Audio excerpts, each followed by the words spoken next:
De 2002 a 2014, o comércio exterior brasileiro quadruplicou. Foi um aumento significativo em virtude da expansão da economia global, do preço das commodities, da China, e não, como muitos pensam, por políticas governamentais.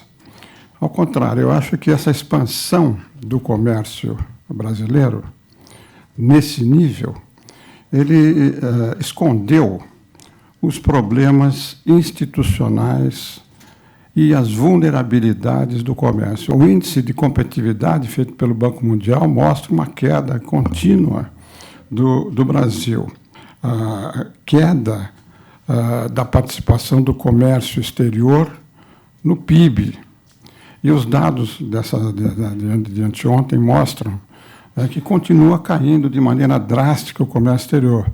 Quer dizer, se comparado julho de 2015 com julho de 2014, as exportações caíram 20% e as importações caíram 25%. Quer dizer, o superávit que vai haver esse ano, de novo, não é porque aumentaram as exportações, é porque caíram significativamente as importações. Então, quais são as dificuldades internas? E eu vou passar rapidamente, depois nas perguntas, se tiver interesse, a gente volta. Tanto dos produtos industriais quanto dos produtos agrícolas, apesar do bom desempenho da agricultura no comércio exterior. São dois fatores básicos. Primeiro, a apreciação durante um longo período de tempo do câmbio. Agora, só esse ano, houve uma desvalorização de 30%, que a médio prazo vai favorecer as exportações. Mas durante muitos anos, 8 anos, nós tivemos uma taxa de câmbio apreciada, que causou grandes problemas para a exportação e para a indústria aqui no Brasil. A mesma coisa com as taxas de juros, que desestimularam o investimento. Mas não precisa ser um gênio na economia para verificar que a razão pela qual aumenta a taxa de juros, que é o combate à inflação, não está funcionando. A taxa de juros cresceu de 7 para 14 e a inflação continua subindo permanentemente e está hoje em quase 9%. Então, esses dois fatores iniciais, a taxa de câmbio e a taxa de juros, que dependem, que influenciam tremendamente o investimento e a exportação, são dois dos principais fatores. Depois, o que é mais discutido e mais conhecido é o chamado custo Brasil. Há um estudo da BIMAC mostrando que aqui no Brasil, esse custo representa cerca de 36%. Isso foi feito há uns 3, 4 anos atrás. Agora, com a agudização dessa burocratização, dessa desorganização interna, o custo, segundo os estudos que eu andei vendo aí, chega perto de 40%. Quer dizer, o que é isso? Como é que se chega a esse número? Pela alta carga tributária, pela logística, pela burocracia, pelo custo do dinheiro, pelo custo da mão de obra. Eu vou dar só um dado para os senhores aqui, que é pouco conhecido, que a gente ouve muito lá na Fiesp. Hoje, um dos principais custos na produção e, indiretamente, para a exportação, é o custo da mão de obra, não só pelo que ela significa em termos de valor a ser pago, mas também por causa da justiça trabalhista. Aqui não, eu só vou dar esse número.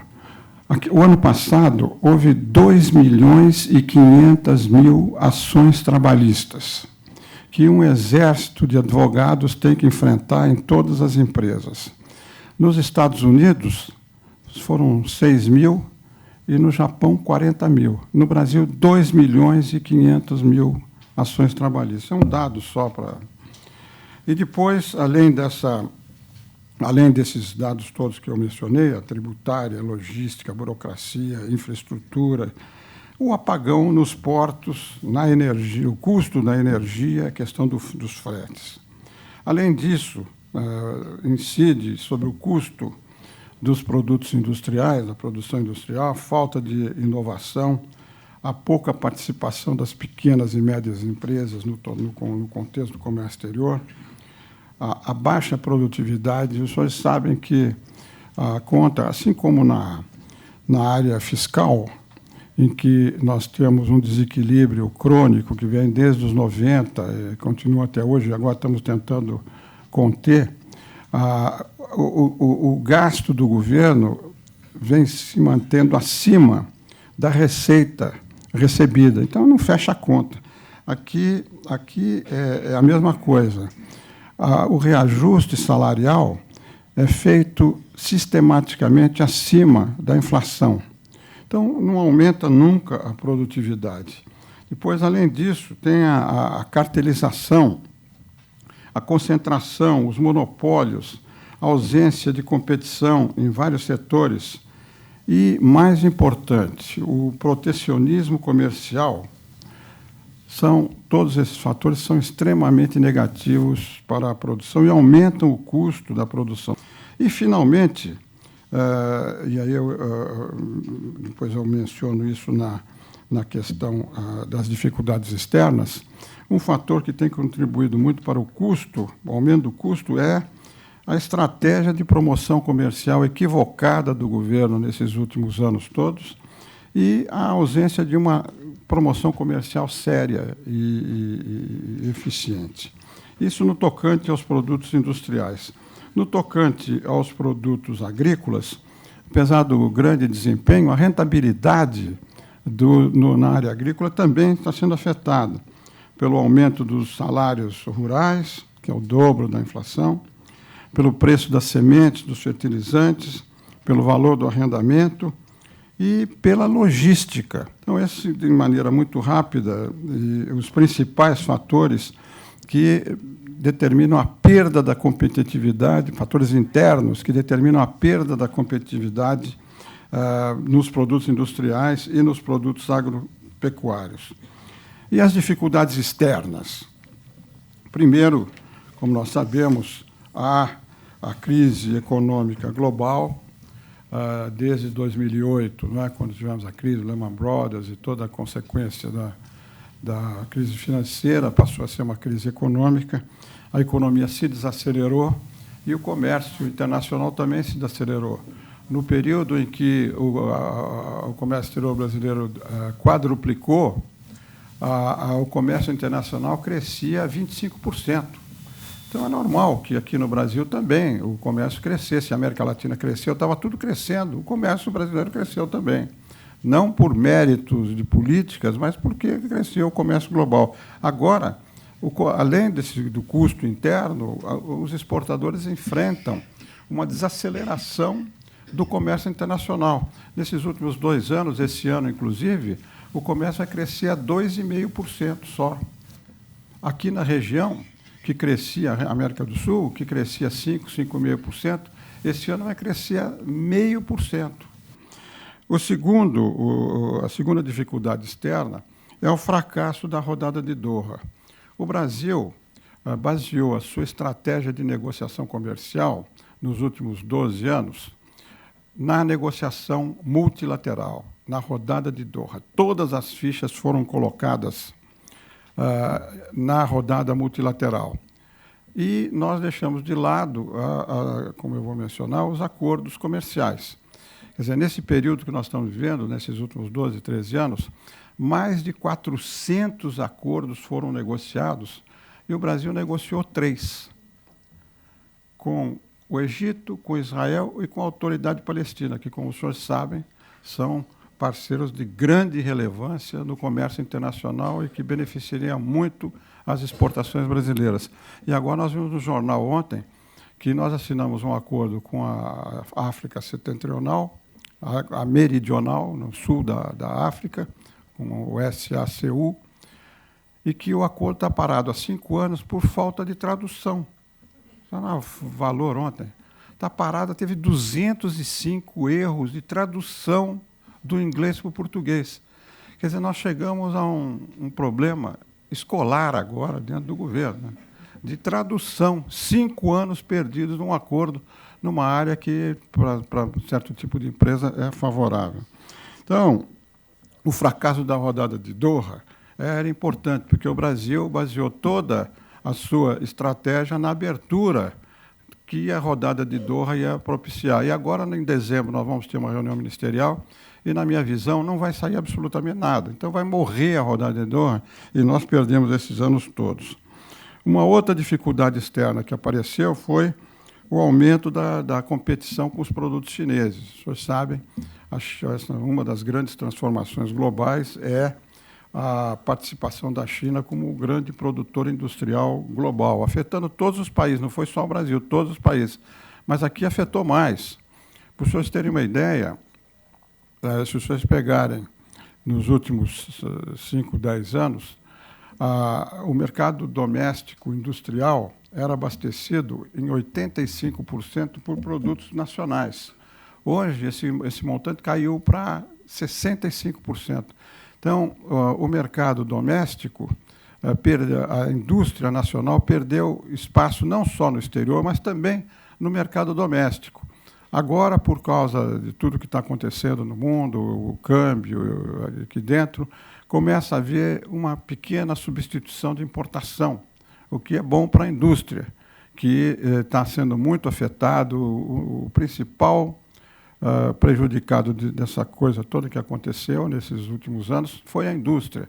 Para vocês terem uma ideia, até 85, 86, a indústria representava 25, 26% do PIB brasileiro. Hoje, representa 11% com viés de baixa. E o desemprego está aumentando, agora com essa crise, então, mais de 700 mil empregos foram perdidos, enfim, o que a gente sabe pelos jornais. Aqui na América do Sul, outra dificuldade externa, por causa da desaceleração, por causa da competição com a China, por, enfim, outros fatores, as manufaturas, a presença de manufaturas brasileiras na região tem despencado. E a América do Sul e os Estados Unidos eram os únicos mercados para onde as manufaturas brasileiras iam. Para o mercado americano já despencou, já caiu, e para o mercado sul-americano nós estamos perdendo espaço para a China. Além desses fatores, há também o fator nas negociações multilaterais e bilaterais também, dos acordos, medidas protecionistas muito sofisticadas que estão aparecendo. Na área química tem o que eles chamam de REACH, né? São técnicas, são requisitos técnicos muito sofisticados na área de produtos químicos, e agora há uma tendência grande de você proteger o consumidor no exterior com selos, enfim, há todo um movimento aí que, se a gente não se ajustar, a gente vai ficar fora desse mercado. Um outro fator de perspectiva que vai prejudicar também os produtos brasileiros é a questão dos mega acordos comerciais. Quer dizer, eu não vou entrar em detalhe aqui, o acordo da Ásia com os Estados Unidos, o acordo com a Europa, que vai incidir sobre as exportações brasileiras agrícolas, porque o Brasil, com esse custo todo, o Brasil, toda essa ineficiência interna, nós vamos ter que competir na Europa com o maior país produtor do mundo, um dos mais eficientes, que são os Estados Unidos. Um outro fator que acarreta um custo adicional na produção aqui no Brasil é o fato do Brasil estar isolado, né, por causa do Mercosul também. Eu nem tratei aqui do Mercosul como custo também, mas, enfim, o Brasil está isolado, não só nas negociações comerciais, mas também numa tendência nova que está ocorrendo por causa do crescimento do comércio entre empresas. Essa integração de cadeias produtivas que já vem crescendo nos últimos 10, 15 anos, o Brasil está fora. Como é que o Brasil pode estar fora? Se os senhores pegarem a lista das 500 maiores empresas do mundo, da revista Forbes, 490 e tantas estão aqui no Brasil. E elas estão fora da cadeia produtiva global. Quer dizer, não há o comércio entre ela e as matrizes e as outras empresas por causa do custo. Por causa do custo do Brasil. Nós estamos fora dessas cadeias. Né? E, finalmente, como dificuldades externas, novas regras dos acordos, nesses 400 acordos que foram negociados, estão incluídas novas regras de comércio, e que o Brasil é contra, o governo é contra. E essas novas regras, elas não incidem mais em barreiras tarifárias, alfandegárias, elas incidem sobre políticas internas.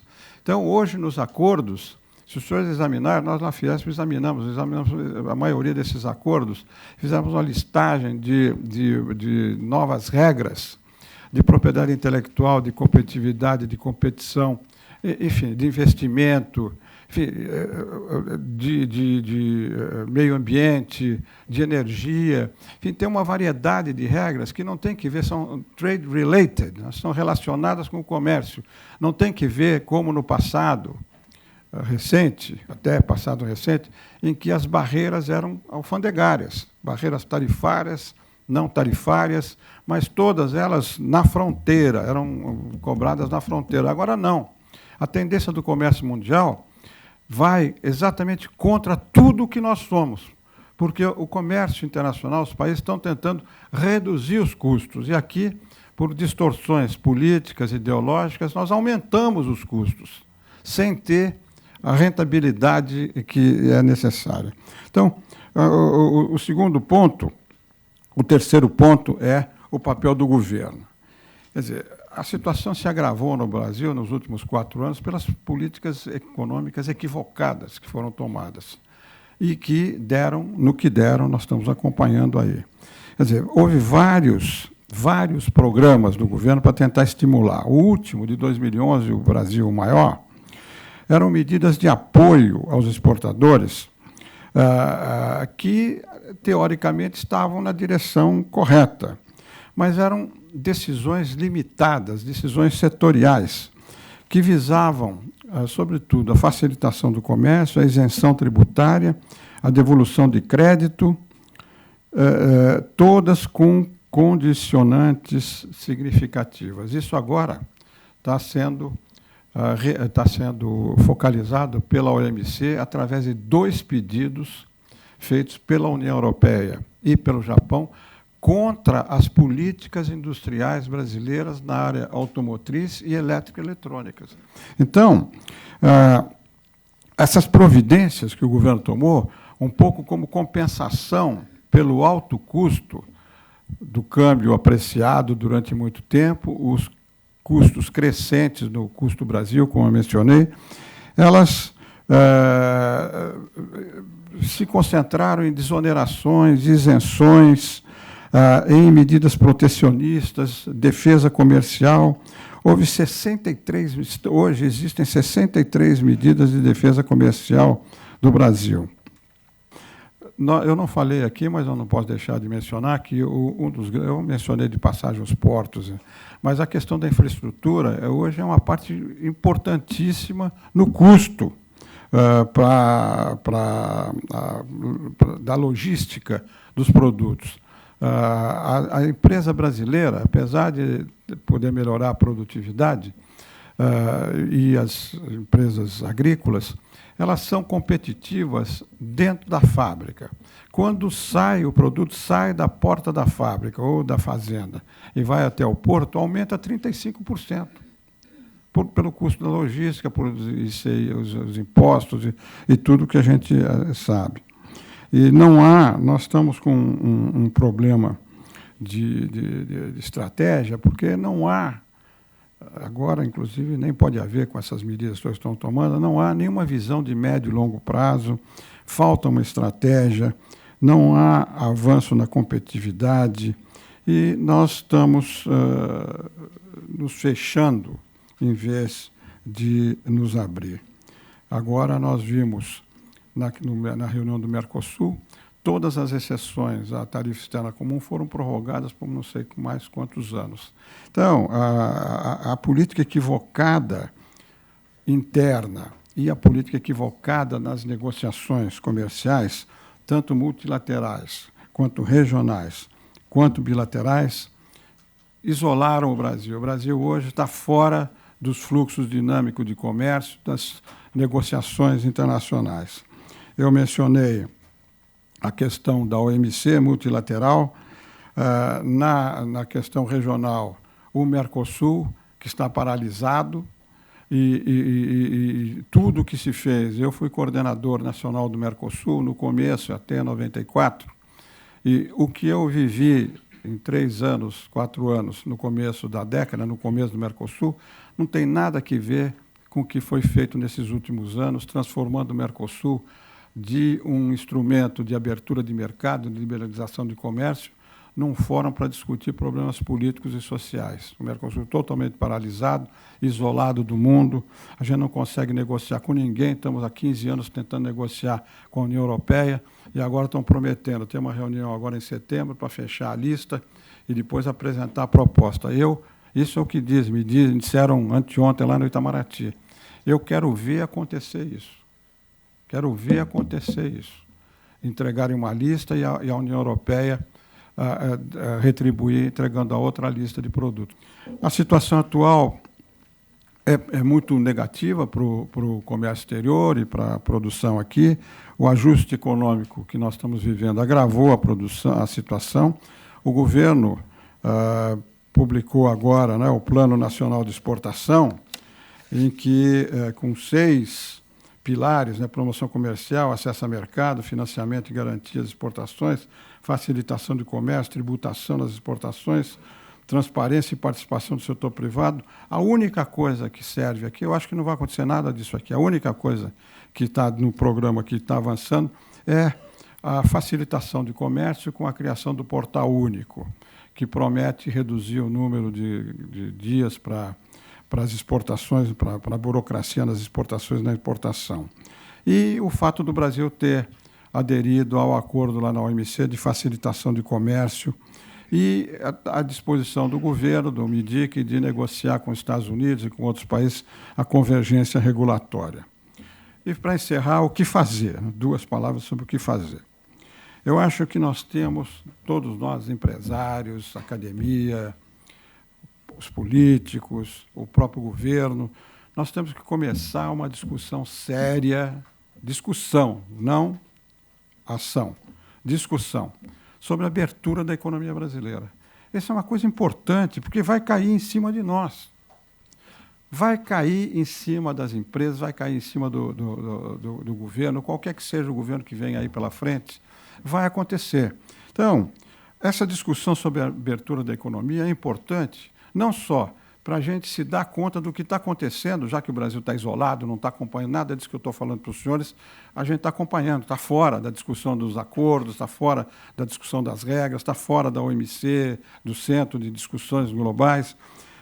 Vai forçar a gente a discutir a agenda microeconômica, que o ajuste econômico em vigor afastou totalmente. Ninguém está discutindo o custo Brasil. A infraestrutura, porque o governo ainda não definiu a taxa de retorno, está vaga, e as concessões, as privatizações, né? Isso tudo está fora. No discurso está presente, mas na prática, inclusive porque quem que vai investir aqui no Brasil nessa situação que a gente está vivendo? O empresário aqui e o empresário de fora. Segundo, o governo e o empresariado têm que discutir uma nova estratégia de negociação comercial, que passe pelo multilateral, pelo regional Mercosul e pelo bilateral, aumentar o número de acordos bilaterais que o Brasil sair dos 3 e aumentar o número de acordos. E o último ponto, que é essa visão estratégica com políticas de médio e longo prazo. Nós não podemos mais ficar vivendo da mão para a boca. Nós temos que ter políticas de médio e longo prazo para reduzir o custo, para aumentar a competitividade e para voltar o Brasil a ter uma presença maior no comércio. Nós chegamos a 1,3, 1,4 nesse surto de crescimento do comércio exterior, do comércio global.